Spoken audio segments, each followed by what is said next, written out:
Welcome to the first installment of what I'm going to call Boot Camp for the Saints.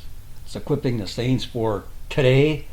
I mean, we all got this feeling we're living in the last days, but how do we prove it? I mean, where are we going to get the information from in the Bible? So this series is going to concentrate on some simple Bible studies, show you how to study the Bible, and the goal is to teach you how the Bible always backs up itself. The Bible explains itself. How does it do it? I mean, there's a million Bible studies on the internet, and we're gonna take a look at some of the mistakes they make and how to verify. Check them out. I mean, we're supposed to test everything we see, right? So that's the goal of this series, Boot Camp for the Saints, is how to test everything in Scripture. All right.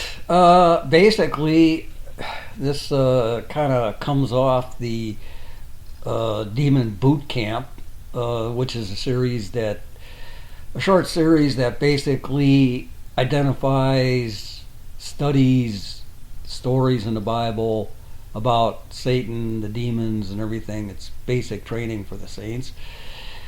And also have another series, Where Was God?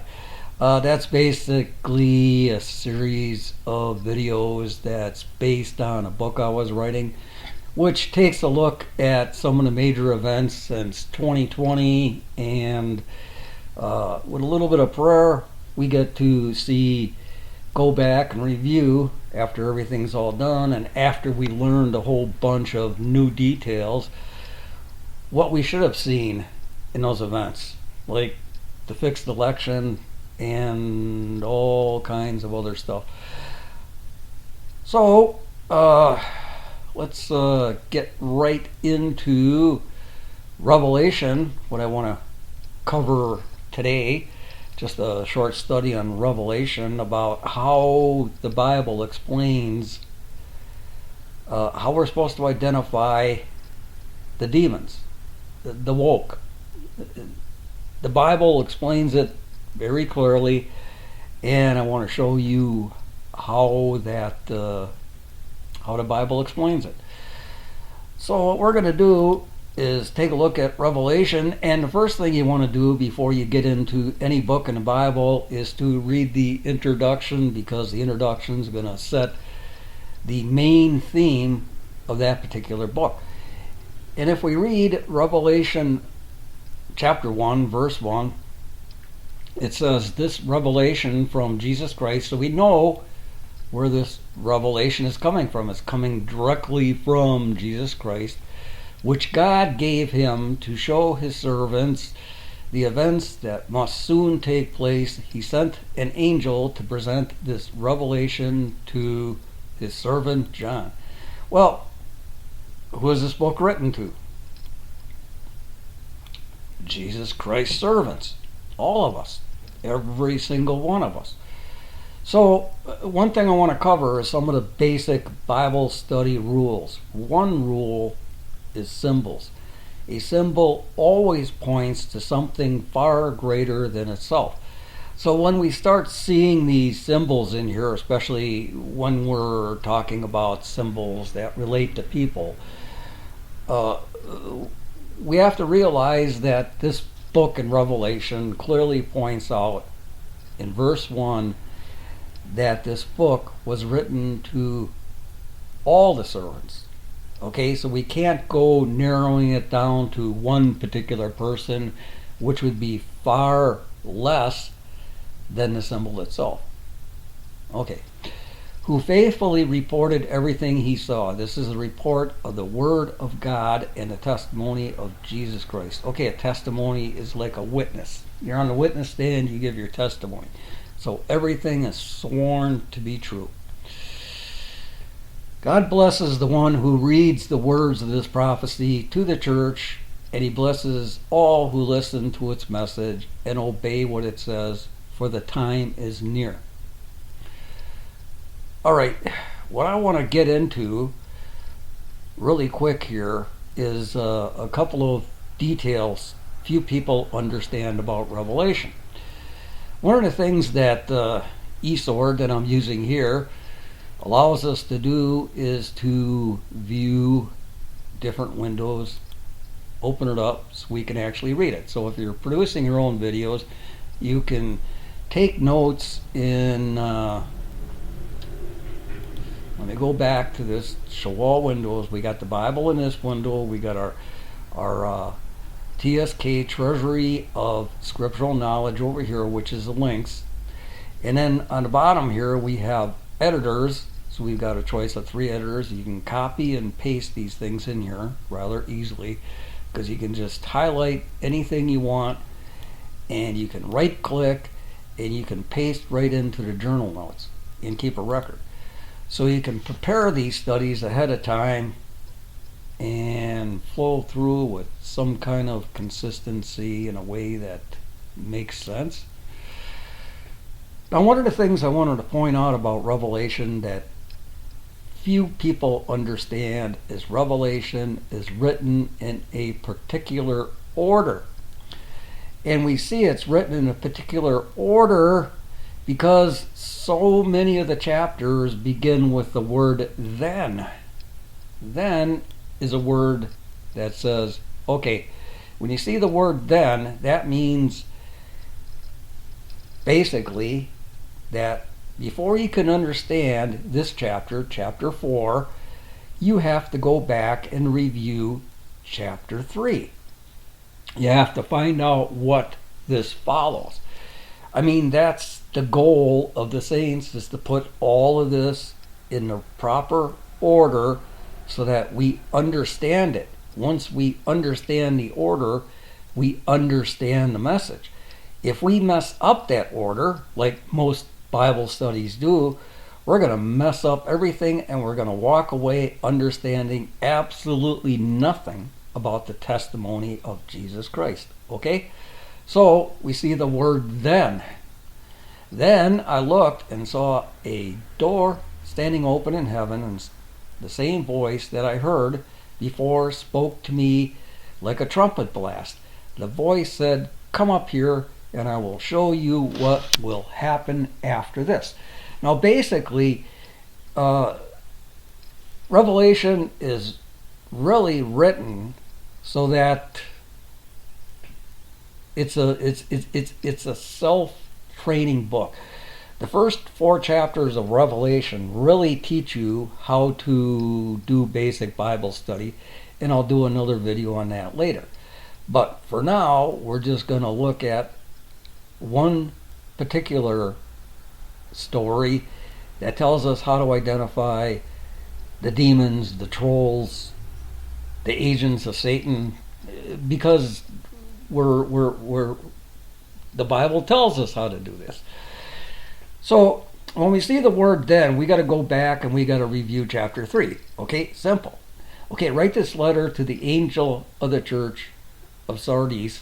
This is the message from the one who has the 7-fold Spirit of God and the 7 stars. I know all the things you do, and that you have a reputation of being alive, but you are dead.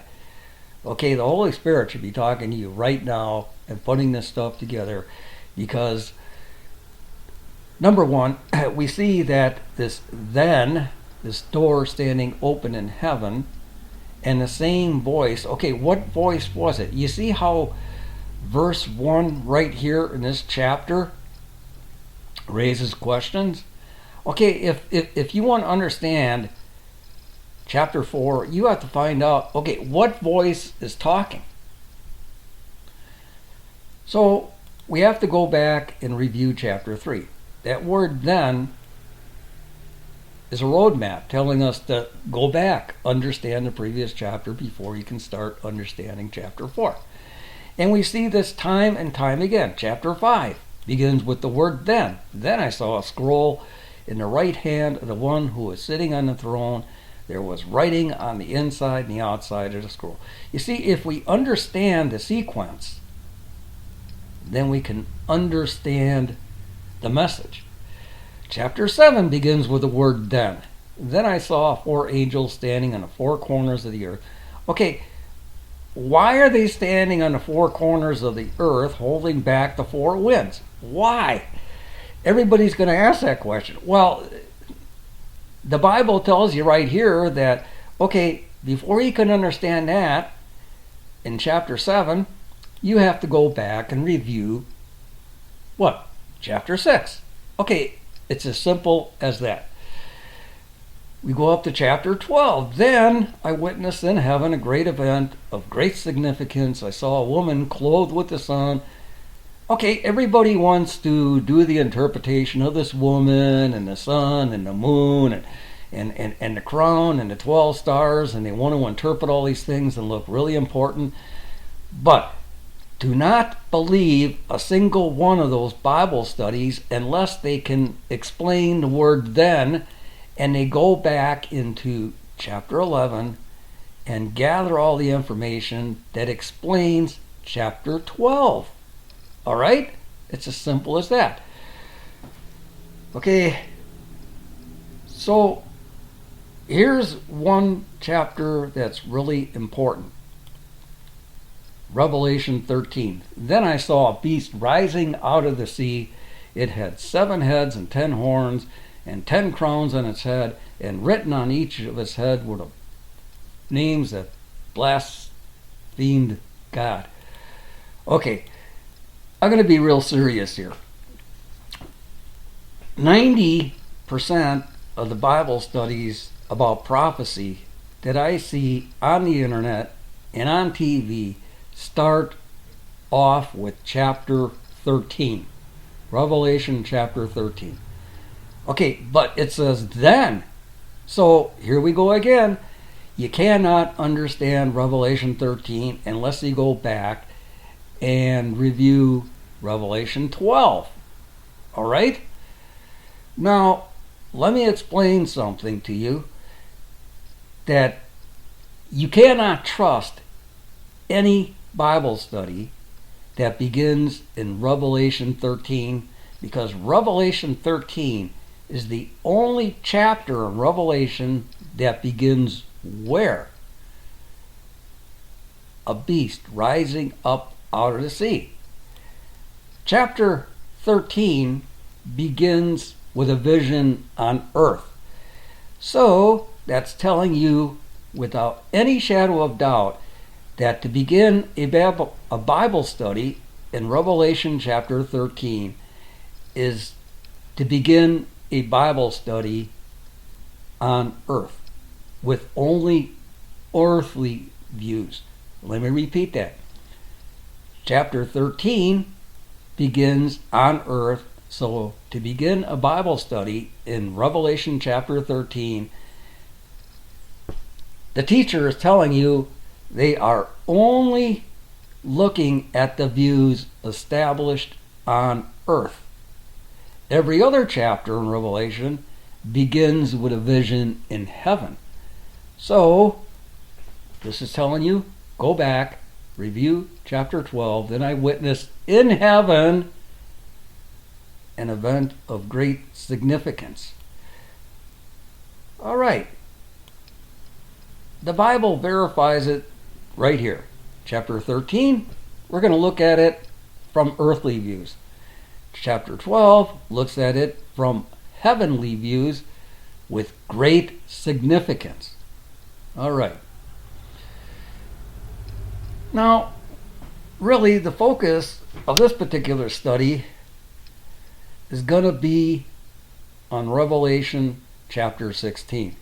Then I heard a mighty voice from the temple. Now, here we go again, the word then. A mighty voice from the temple say to the 7 angels, go your ways and pour out on the earth the 7 bowls containing God's wrath.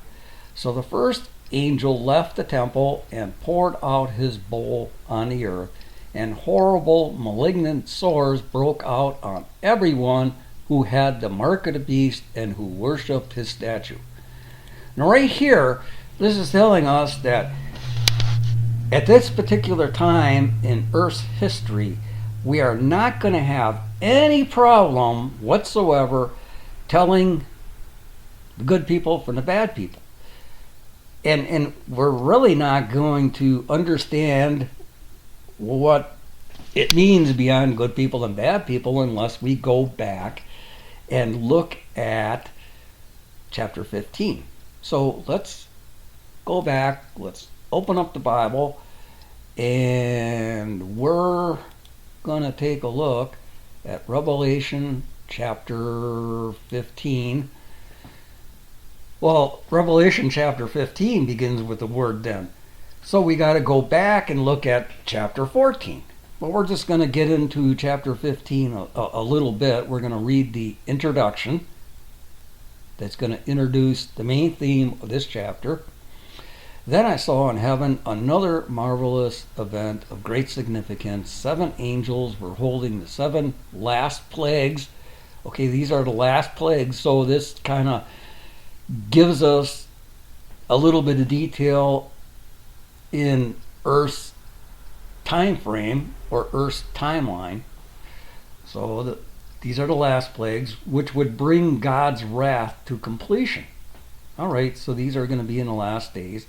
I saw before me what seemed to be a sea of glass mixed with fire, and on it stood all the people who had been victorious over the beast and a statue, and the number representing his name. They were all holding harps that God had given them. Okay, I'm just gonna, you can read the whole chapter yourself, but I'm just gonna go into the summary, which is the last couple of verses in this chapter. The 7 angels who were holding the 7 plagues, these are the last plagues, came out of the temple. They were clothed in spotless white linen with gold sashes across their chest. Then one of the 4 living beings handed each of the 7 angels a gold bowl filled with the wrath of God, who lives forever and ever. The temple was filled with smoke from God's glory. No one could enter the temple until the 7 angels had completed pouring out the 7 plagues. Okay, let's flip over to the next chapter. Then I heard a mighty voice from the temple saying to the 7 angels, "Go your ways and pour out on the earth the 7 bowls containing God's wrath." Now, we already learned in the previous chapter, because it told us here to turn back, because it fills in details, and we've seen what? These are the 7 last plagues. In other words, the Bible is explaining itself. It's setting up the timeline. But we have the word "then" here, so it's telling us to page back so we get the proper timeline. Okay, understanding the timeline in Revelation is really important, and let me remind you, I wrote a series of books. I call it Parallels in Revelation. You can look up this book on the internet, get it from Amazon or some of the other ones. It's on all the stores. Basically, the Parallels in Revelation explain how all of the symbols, every single symbol in Revelation, is interpreted in number 1 in the chapter or the story, because as we're seeing here, that these stories can cover a number of chapters, and how the Bible interprets these symbols itself. We don't need anything from the world like chapter 13 does. When people start out in chapter 13, they're basically telling you, I am going to interpret the Bible using what is in the earth. That's wrong. Stay away from them. Stick with the Bible. This book explains every single one of the symbols and gives you all of the verses in Revelation that explain what those symbols are. Okay, it's a good start. So when we see the word "then" here in chapter 15, it tells us, oh, we got to go back, we got to review chapter 14. Okay, that begins with the word "then" again. Then I saw the Lamb standing on Mount Zion. With him were 144 who had his name, his father's name, written on their foreheads. Okay, now we're looking at these sores on the people that have the mark of the beast, and we're seeing 144,000, and they have the father's name written on their foreheads. How come nobody studies this? You know, I'm not going to get into it here. And I heard a sound from heaven like the roar of a mighty oceans, or the rolling of a loud thunder. It was like the sound of many harpists playing together. This great choir sang a wonderful new song in front of the throne of God and before the four living beings and the 24 elders. No one could learn this song except the 144,000 who had been redeemed from the earth. Okay, I'm not going to get into the numbers or the symbolism or anything like that. We read the introduction, so we're going to go into the summary right now, and we're going to take a look at it. All right? So basically, I'm going to go down to verse 14 because this is kind of a long summary. Okay, I'm just going to go back to verse 12. This means that God's holy people must endure persecution patiently, obeying his commandments and maintaining their faith in Jesus. And I heard a voice from heaven saying, "Write this down. Blessed are those who die in the Lord from now on. Yes," says the Spirit, "they are blessed indeed, for they will rest from their hard work, for their good deeds follow them." Then I saw a white cloud, and seated on the cloud was someone like the Son of Man. He had a gold crown on his head and a sharp sickle in his hand. Then another angel came out of the temple and shouted to the one sitting on the cloud, "Swing your sickle, for the time of the harvest had come. The crop on earth is ripe." So the one sitting on the cloud swung his sickle over the earth, and the whole earth was harvested. After that, another angel came from the temple in heaven, and he also had a sharp sickle. Then another angel who had power to destroy with fire came from the altar. He shouted to the angel with the sharp sickle, "Swing your sickle now to gather the cluster of grapes from the vines of the earth, for they are ripe for judgment." So the angel swung his sickle over the earth and loaded the grapes into the great winepress of God's wrath. The grapes were trampled in the winepress outside the city, and the blood flowed from the winepress in a stream about 180 miles long and as high as a horse's bridle.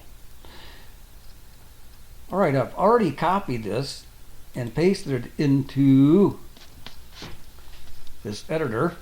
So we're going to go over this and take a look at some of the keywords here. The keywords are those words that are repeated, and I already highlighted this, so we can quickly look at some of the keywords. Okay, first of all, we've got these orange ones that are sickle, sharp sickle, swing your sickle, swung a sickle. Okay, so there's a sickle. That's repeated time and time again. So the main focus on this is the sickle.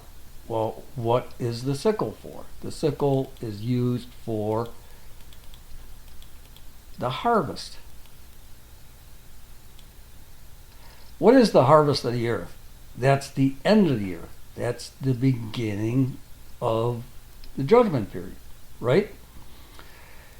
So when we look back at this, we can see that it's really associated. The harvest is really associated with ripe for judgment. Okay, and we know there's the two different judgments. Either you're standing with Christ, in which case he stands in your place for judgment, or there's the evil ones that got to stand in front of God and face judgment on her own. All right. So basically, let's take a look at this, and we're going to take a look at the details. There was a white cloud and someone like the Son of Man, a crown on his head, and a sharp sickle in his hand. So the Son of Man, let's assume this is Jesus, has a sharp sickle. And another angel came from the temple and shouted to the one sitting on the cloud, "Swing your sickle, for the time of harvest has come, and the crop of the earth is ripe." And we know this is, pretty much the end of the earth. Where we've pretty much reached the end times. And this is still talking about Jesus holding the sickle. So the one sitting on a cloud swung his sickle over the earth, and the whole earth was harvested. Right? Okay, here we got the word harvest is repeated, so that verifies exactly what time period we're looking at. Now, after that, another angel came from the temple in heaven, and he also had a sharp sickle. So we see Son of Man, Jesus himself, has a sharp sickle, and he's got his harvest, right? Remember the parable that Jesus told about the wheat was gathered? The devil kind of tried mixing the wheat with the tares, and Jesus had everything harvested, and then they were separated, and the wheat was put into his barn, and then what happened to the tares? The weeds, they were burnt. All right, so here we have basically the same thing. We have two harvests. We have Jesus holding one sickle and another angel holding another sickle. Well, then another angel who had power to destroy with fire. Is this kind of pointing us back, saying our mind and our memory is going back to the right parable that Jesus explained this stuff? Came from the altar. He shouted to the angel.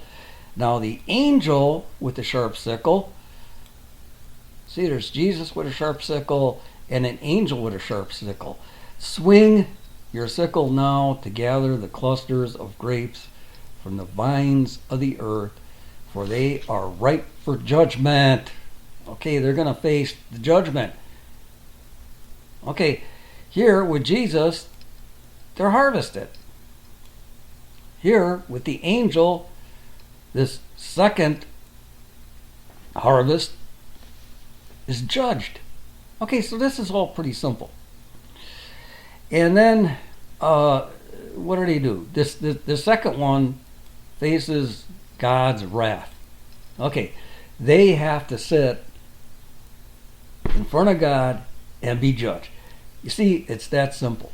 Now, if we go back to Revelation 16, because this is where we started, and we followed the instructions going back and back and back until we find out a point in history that we can understand. You see, that's why people have a hard time understanding Revelation, because time and time again, John saw a vision and he didn't understand anything in the vision. And then an angel or another being came up to John and said, "Okay, John, I know you're confused. Let me explain this to you." And the angel would go back to a time that John was familiar with. Okay, so this is more than 2,000 years ago. The angel would start explaining everything from a point in time that John could understand, and then John could see the timeline into the future. This is the exact same thing the Bible is doing here. It's bringing us back with this simple word "then." Review the previous chapter until we find a point on the timeline that we're familiar with, that we can definitely identify. Even though this is still in our future, it is a point in the timeline that we can understand.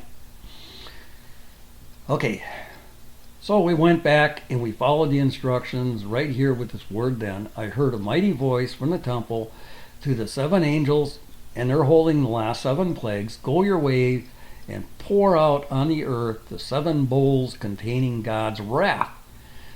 So the first angel left the temple and poured out his bowl on the earth, and horrible malignant sores broke out on everyone who had the mark of the beast and who worshipped the statue.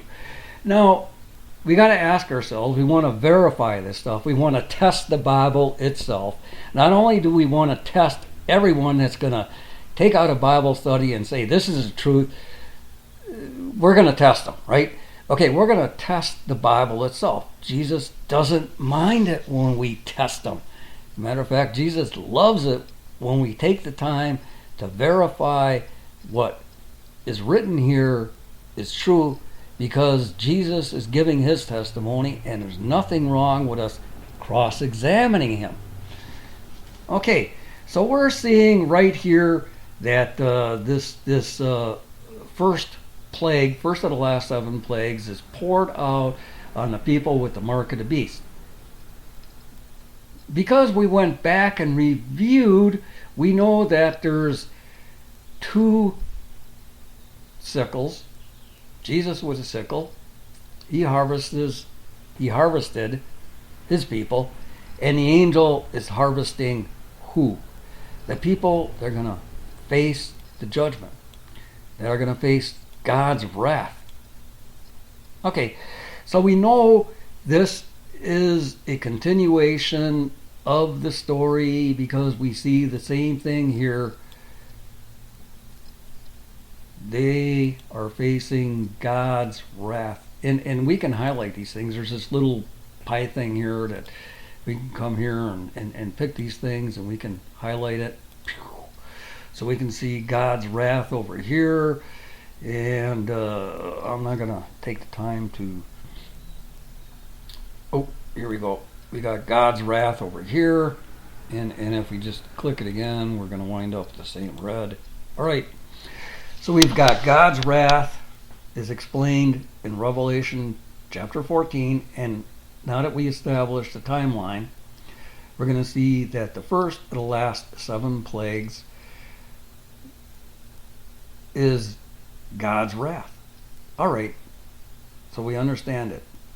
This is all going on onto the people with what? The mark of the beast, and who worshipped his statue. All right. Now, we got to get into this a little bit deeper, because there's going to be a million people out there that are going to try to interpret this, these sores and everything in here. They're going to look at it and they're going, oh man, malignant sores. That has to be a symbol. Oh, okay, so I'm going to interpret this symbol. In other words, I'm going to jump right into the world, and I'm going to tell you, because I know everything, and these people are thinking they're smarter than God. But you know what? We're going to let the Bible interpret itself. That's what we're here for, to learn how the Bible interprets itself. Well, one of the things is we're looking at one version of the Bible, one interpretation of the Bible. So let's take a look at another interpretation. Let's take a look at the King James. And I heard a great voice out of the temple saying to the 7 angels, go your ways and pour out the vials of the wrath of God upon the earth.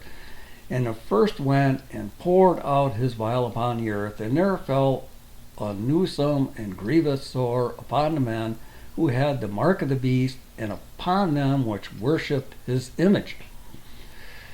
So it's not only following, but it's worshiping his image. But how do we know exactly if this is the right and true interpretation? We can't always rely on the people that interpreted the Bible, but we've got this thing called a concordance that goes right back to the original Greek language. And this is really a good place to start. And if you notice here, the King James, instead of using the word then, used the word and, I heard. So if you see the word and in your translation that you're using, you can see the word and. So all of these things are following one another in a particular sequence, a particular timeline, let's say. So we're going to go back to the King James Plus. We're going to click on here, and we're going to look for the word newsome. And we're in Revelation chapter 16, verse 2.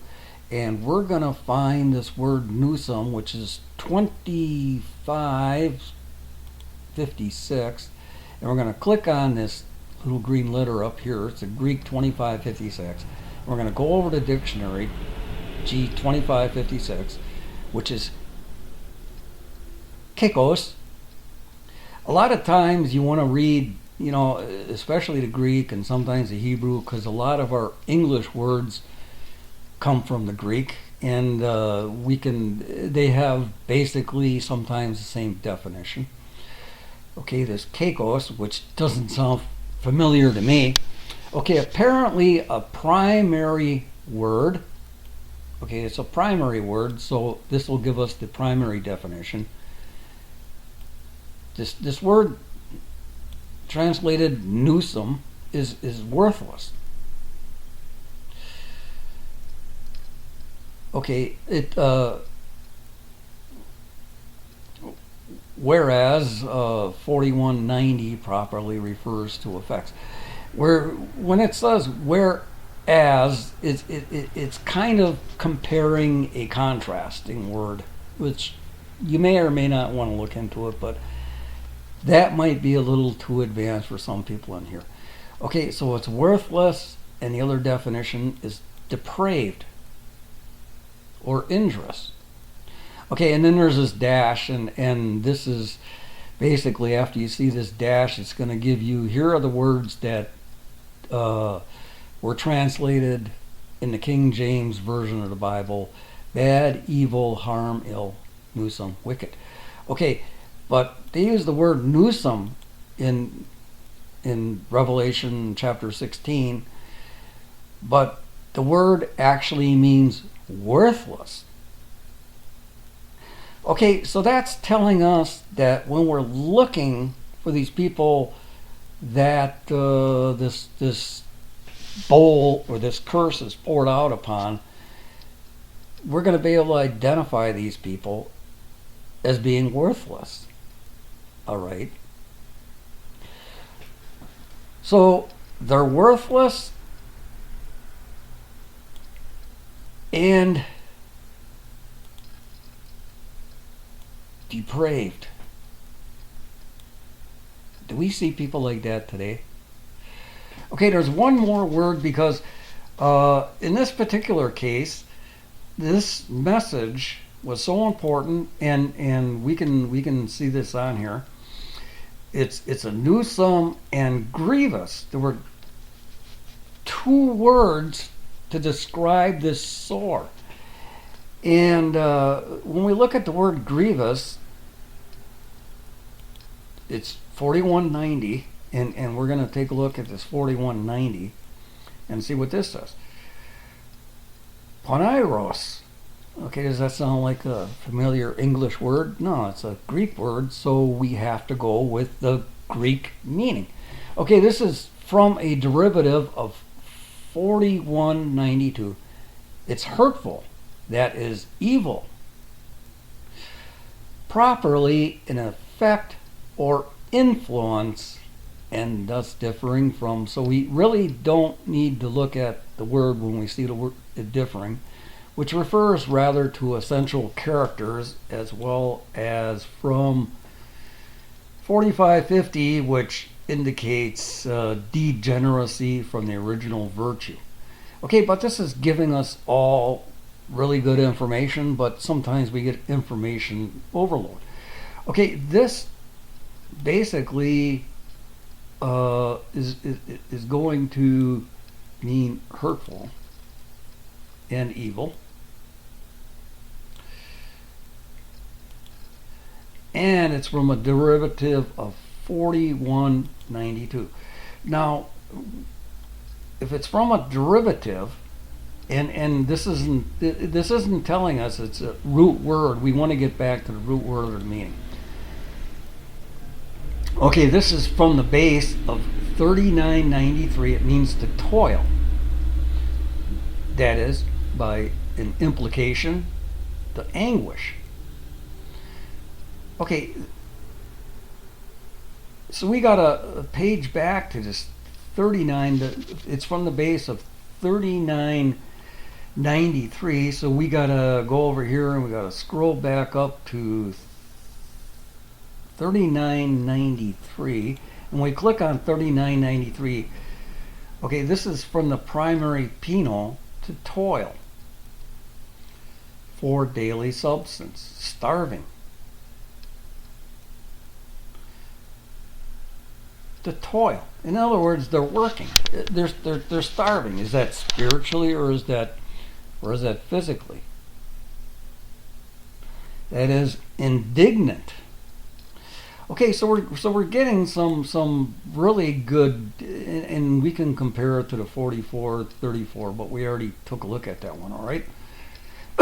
So we're going to go back, and we're going to compare this to, and because I already copied it into my editor, we can take a look at it in a little bit bigger view right here.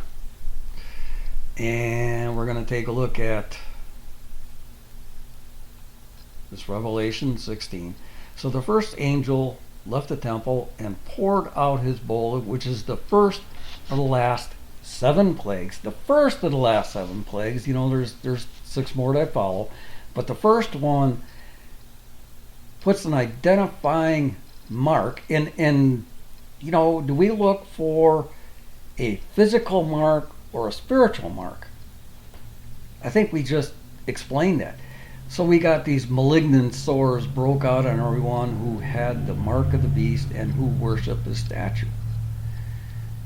Okay, realistically, I think I want to go back over, in this particular case, back to the King James Version, and I can show you how to paste this in here.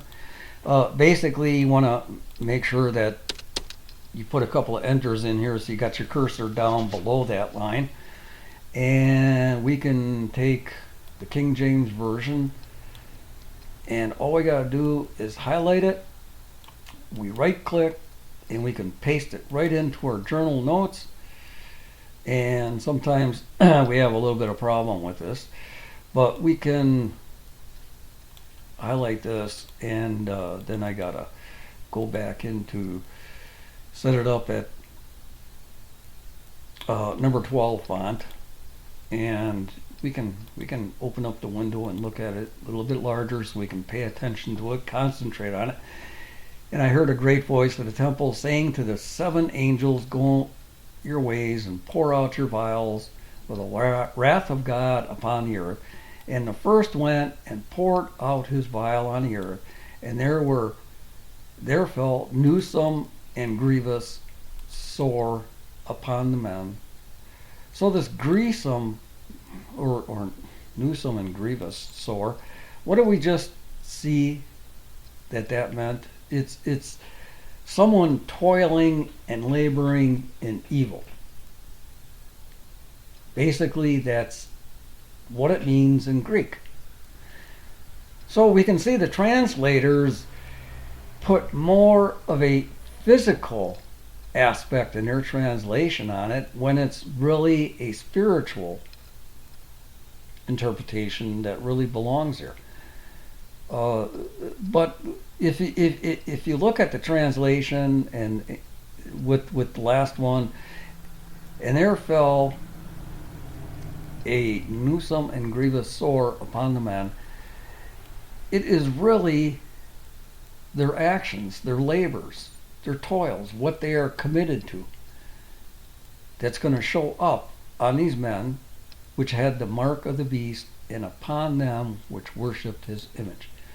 Well, do I need to explain any more? I mean, I could go back and review, but you can just back up the video and take a look at it.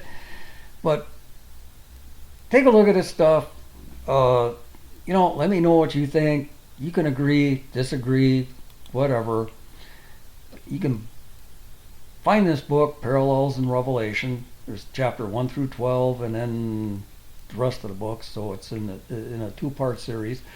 But it's really detailed, interprets, shows you the interpretation of all the symbols used in Revelation.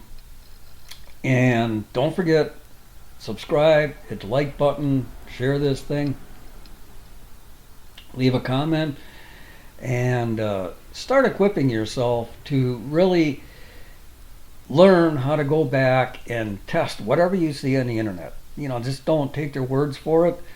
Test it in Scripture, use the tools, use a concordance, look at the keywords, look at how a chapter begins, go back, review previous chapters, review previous stories, learn to get the timeline in on Revelation. And I'm going to do another video eventually later on that's going to explain the difference between our earthly linear timeline and how God's timeline actually is different from ours. So, have a great day. Hope you learned a lot and hope you start using the information you're equipped with now.